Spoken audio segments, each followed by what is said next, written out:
What's going on, Husker troops? This is Ethan Vice Forrest to Lincoln, here to talk a little bit about yesterday's episode. I was a bit critical of the team, but I wanted to mention yesterday, if any of you watched Sports Nightly, Fred Hoiberg made an appearance yesterday, and he was talking about the impact social media has against players, his players or players of any team. And so I do want to just acknowledge that and say he's right about that. And I'm glad he said something about that, because you got assholes like me that get hypercritical of 18, 19-year-old kids. So I do want to say I own up to that, and I know he's definitely not talking about my show because nobody watches it, but I do want to say he is right, and I actually thought about it a lot today at work, thinking, okay,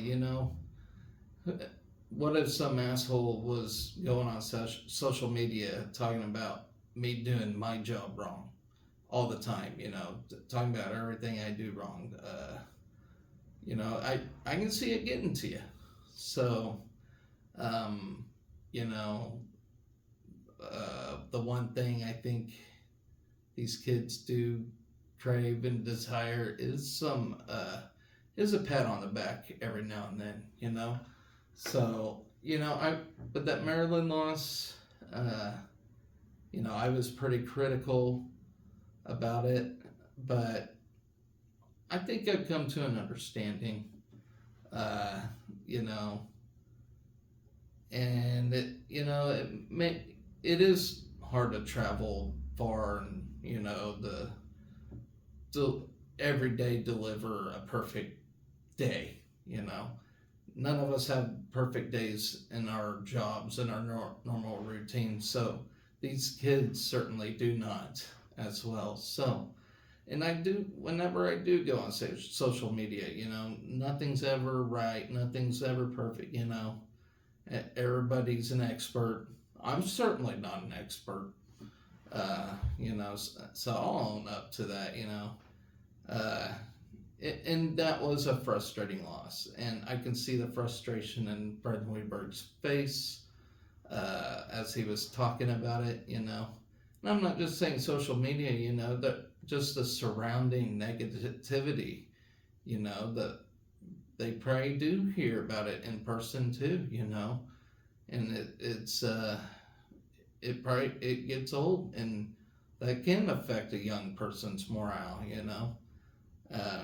us as adults, we could probably take that a little better, versus kids, I mean, I'm not sure, but it's he was right. He seemed very serious about it when he was talking about it. So I do want to say, I'm one of them assholes that do get critical. I try to speak the truth, and I try to, but at the same time, I'm understanding, and yeah. So hopefully, tomorrow we deliver a great game against Wisconsin.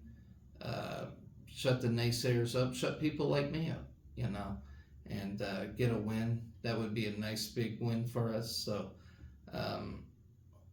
hopefully, everything's on the up and up with this team's morale and everything. And, I do wish these guys nothing but the best.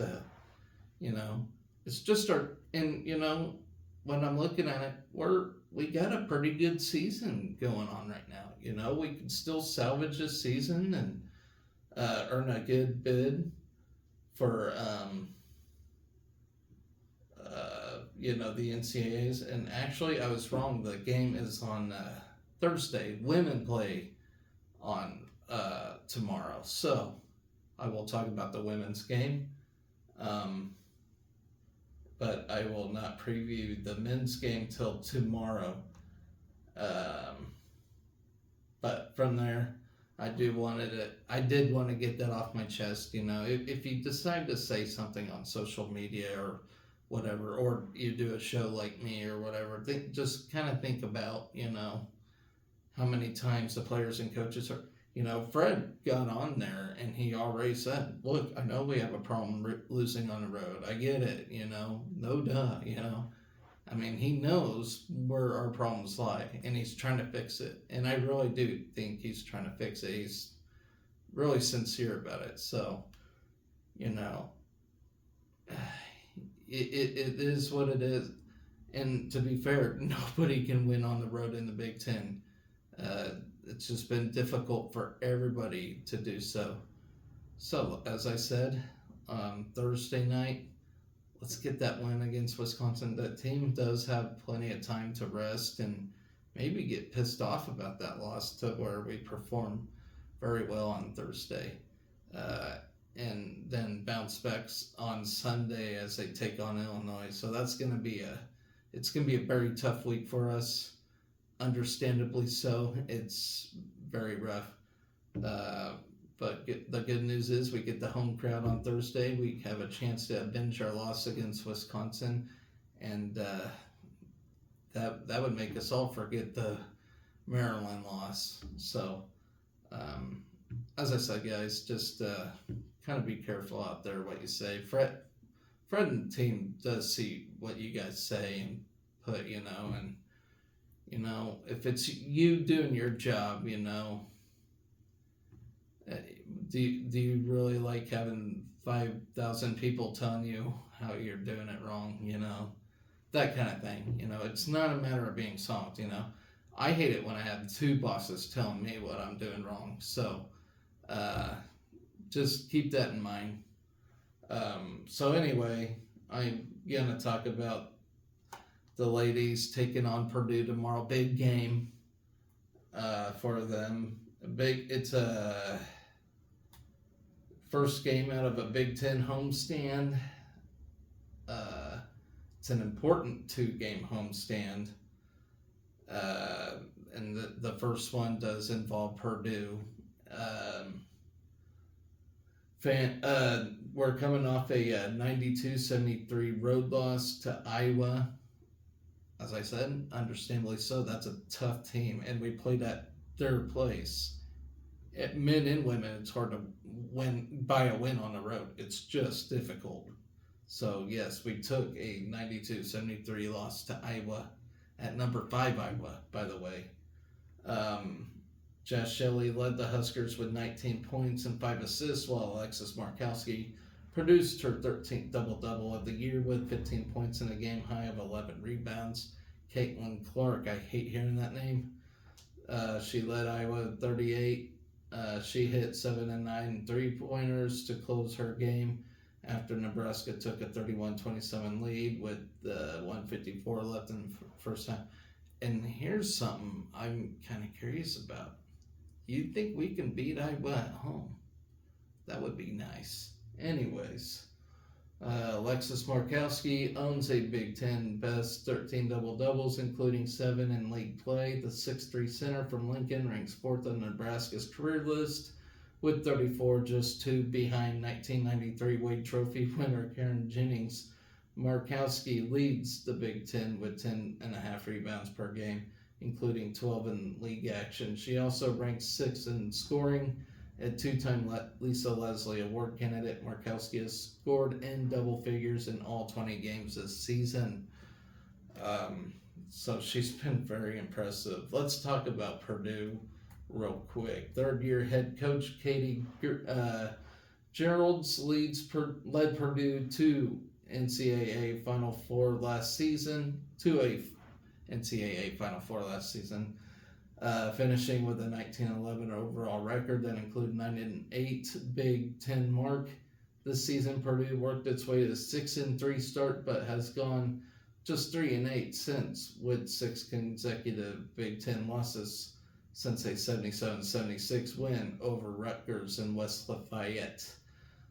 Purdue is 8-3 at home this year, with their only losses coming to top 15 Iowa, Indiana, and Ohio State squads. The Boilermakers are 1-8 away from Mackey Arena. So, kind of sounds like our men's basketball team.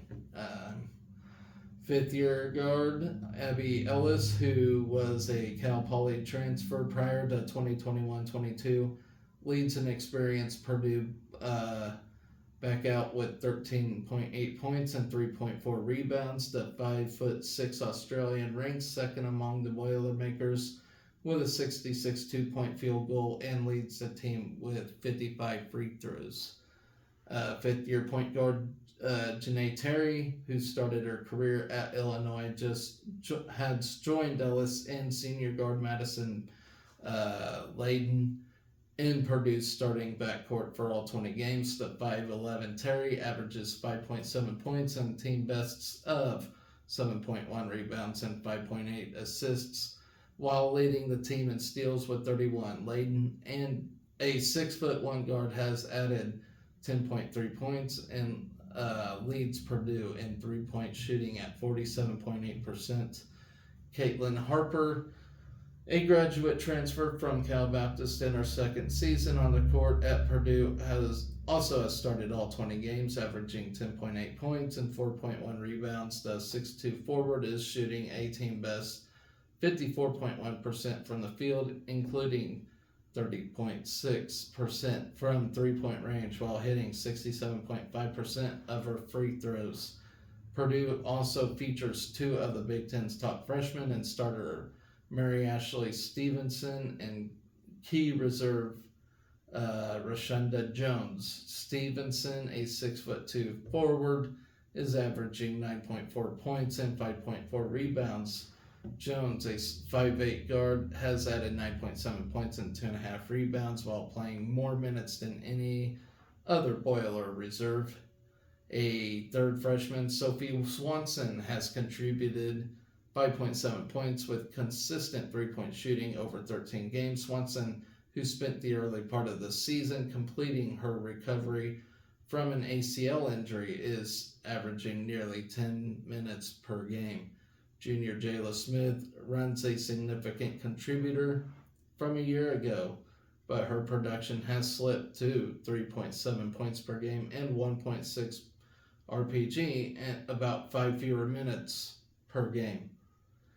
Then Purdue has missed the mid-range production of 2022-2023 graduate guard Lasha Petrie, who averaged a team best 14.5 points per game last year.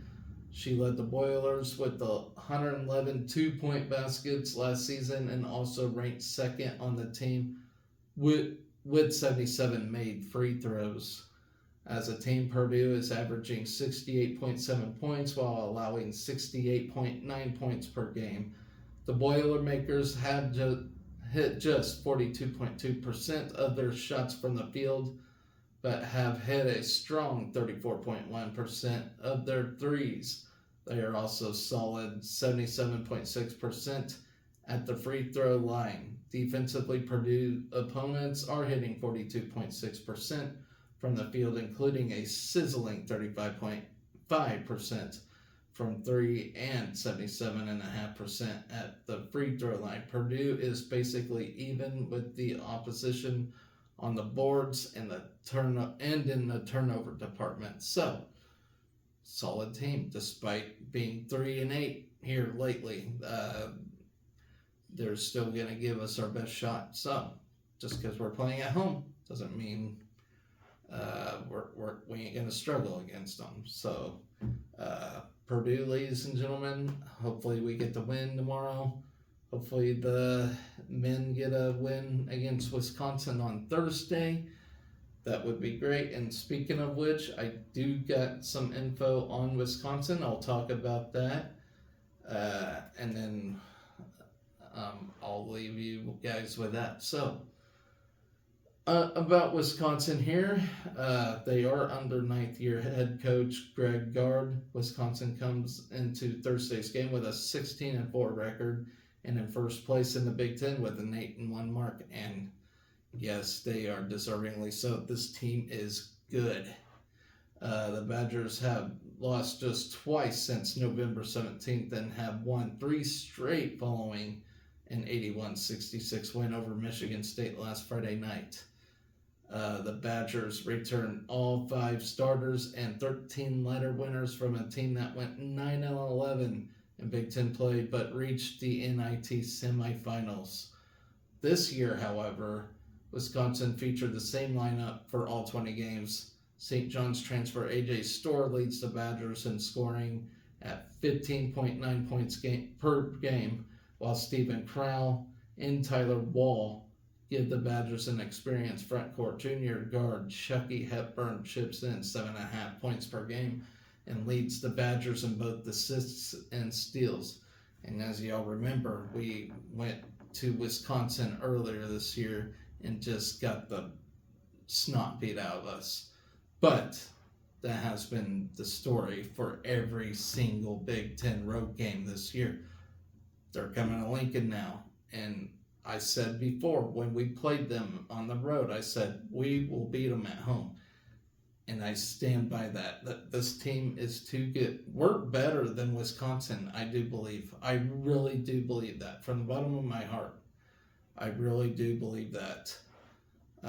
But we got to take care of business tomorrow and take care of our mental woes, because we are struggling as a team with our mentality, with people beating them while they're down and whatnot. But I think we got a better team. Our team is very talented. We're very good. We got all the talent in the world on this team, and we can do remarkable things. Bryce Williams is still talking national championship. I get people are probably thinking he's loony but that is his mindset. He wants a championship. He doesn't want anything else. He wants a championship. That is his mindset. And, I rather have that mindset, a lot of people think, oh, he's just thinking unrealistically. No, he's thinking as a player. He's thinking as a purpose-driven player. He wants, why play if he ain't going to go for one, So I respect Bryce Williams for that mindset, and I will acknowledge it, Go for it, dude. Please, go for it. We're waiting. We want one too, So the season ain't over yet. We still have a chance to get in the tournament. And that's the battle. That's half the battle right there, getting in the tournament. Then you got to perform at the tournament. So, and it starts here. A win right here will maybe up the case for, a higher seed in that tournament. So take care of business here, that's all I can say. And like I said, I respect nothing but greatness out of Bryce Williams. I totally respect his mindset in this thing, that's what he's still thinking. Even after that loss against Maryland, he's still thinking national championship. That's what he wants, and he's going for it. Go for it, dude. I'm not stopping you. So the Badgers return all 5 starters and 13 letter winners from a team that went 9-11 in Big Ten play. Okay, I talked about that. They reached the NIT semifinals last year. Series history, they got a little series history section here. This is our 39th meeting between us. Wisconsin does hold a 22-16 advantage. Wisconsin snapped Nebraska's 2-game win streak in the series with an 88-72 win in Madison on January 6th. We actually played pretty well there, and that was before I knew we were going to have these road struggles that a lot of Big Ten teams are having. Prior to that win, we won 2 straight, 74-73 win at number 10 Wisconsin in the Kohl Center in the 2022-23 regular season finale, and a 73-63 overtime win in Lincoln on February of 2023. So yeah, we play Wisconsin pretty well every time we meet up. This is a true rivalry. So yeah, just because we're at home this week Doesn't mean we're just going to have a 20-point victory. I wish that was the case, but they're going to play us tough, and us and them are going to have to earn this victory tomorrow. And heaven forbid, we can be the team to beat them. And if we beat them, I think we're still in great shape. But this is a very, very important game. It's a home court game. It's a home court stand game. You got to take care of these games right here. So very important. And then we got Illinois on Sunday, number 10. It's a tough week. It's a tough struggle for us. So got to take care of this one. Take care of this one. That'll wipe the Maryland game from my memory bank for sure. But yeah, hopefully the kids are feeling better about everything, and forgot about that Maryland game. I won't even mention it anymore, but let's get it done. Let's win these games. Let's beat Purdue. Let's beat Wisconsin. Let's have a good week of basketball. Let's have a good week of athletics. As I mentioned, we're going to have a busy weekend. Wednesday and Thursday, we got the 2 basketball games. Friday starts a busy slate. I will talk about that later this week. So in the meantime, guys, I'm going to get off here. I got to cook some dinner. So anyways, let me know what your thoughts are. Do me a favor, subscribe to my show. I'm not the best talker in the world, but I feel like I deliver some good content on here, and I try to have some fun while doing so. Anyways, guys, take care. Always remember, like Bill and Ted always says, be excellent to each other. Go Big Red.